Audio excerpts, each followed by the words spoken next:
ஆண்டவராகிய இயேசு கிறிஸ்துவின் நாமத்தினாலே உங்களுக்கு என்னோட அன்பின் வாழ்த்துக்கள்.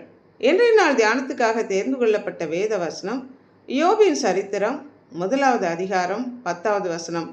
நீர் அவனையும் அவன் வீட்டையும் அவனுக்குண்டான எல்லாவற்றையும் சுற்றி வேலி அடைக்கவில்லையோ?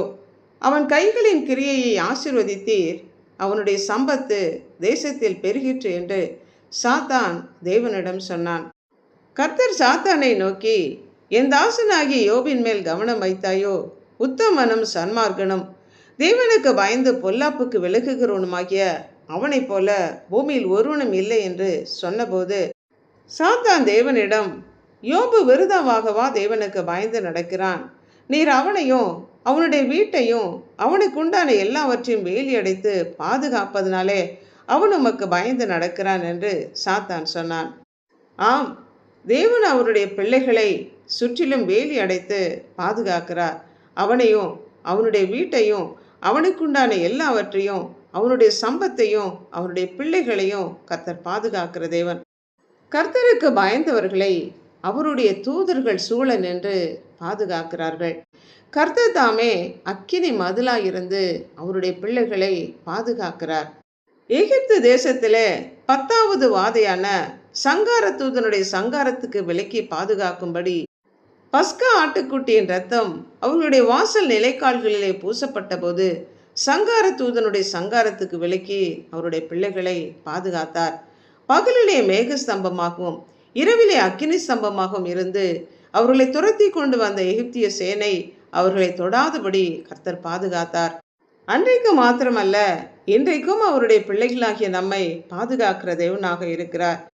எலிசாவை படிப்பதற்காக சீரிய தேசத்திலிருந்து சேனை வந்தபோது அவனுடைய வேலைக்காரனாகிய கேயாசி பயந்து நடுங்கின போது அவனுடைய கண்களை கர்த்தர் திறந்து எலிசாவை சுற்றிலும் இருக்கிற அக்கினிமயமான ரதங்களையும் குதிரைகளையும் காணும்படி செய்து அவனுடைய பயத்தை போக்கினார். தம்முடைய தூதர்களை அனுப்பி தம்முடைய பிள்ளைகளை பாதுகாக்கிற தேவன். ஆப்பிரிக்க தேசத்தில் ஒரு குறிப்பிட்ட இன மக்களுக்கு ஊழியம் செய்யும்படி சென்ற மிஷனரியை அந்த இனத்தின் தலைவன் கொல்லப்போவதாக சொன்னபோது அந்த மிஷனரி முழங்கால் படியிட்டு ஜெபித்தார். அவருக்கு ஒரு ஆபத்தும் நேரிடவில்லை.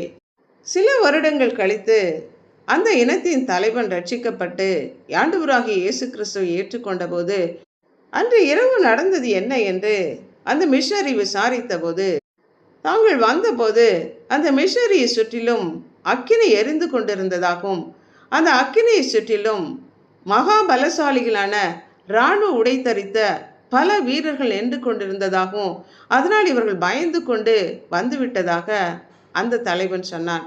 தேவனுக்கு பயந்து அவரை நம்பி இருக்கிறவர்களை அவருடைய கிருபையானது சூழ்ந்து கொள்ளுகிறது. கர்த்தருக்கு பயப்படுகிற பயம் நம்ம இடத்தில் உண்டா? அவரை தேடுகிறோமா என்று யோசித்து பார்ப்போம். ஜெபிப்போம். அன்புள்ள ஆண்டவரே, எங்களை படைத்தவரே, உம்மிடத்தில் அன்பு கூர்ந்து உமக்கு பயந்து உம்முடைய வார்த்தைகளுக்கு கீழ்ப்படிந்து உம்மையே நம்பி சார்ந்திருக்கிற உம்முடைய பிள்ளைகளை கர்த்தர் பாதுகாக்கிற தயவிற்காக நன்றி செலுத்துகிறோம்.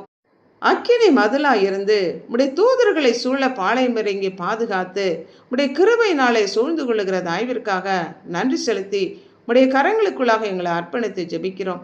இயேசு கிறிஸ்துவின் நாமத்தினால் ஜெபிக்கிறோம் பிதாவே, ஆமென்.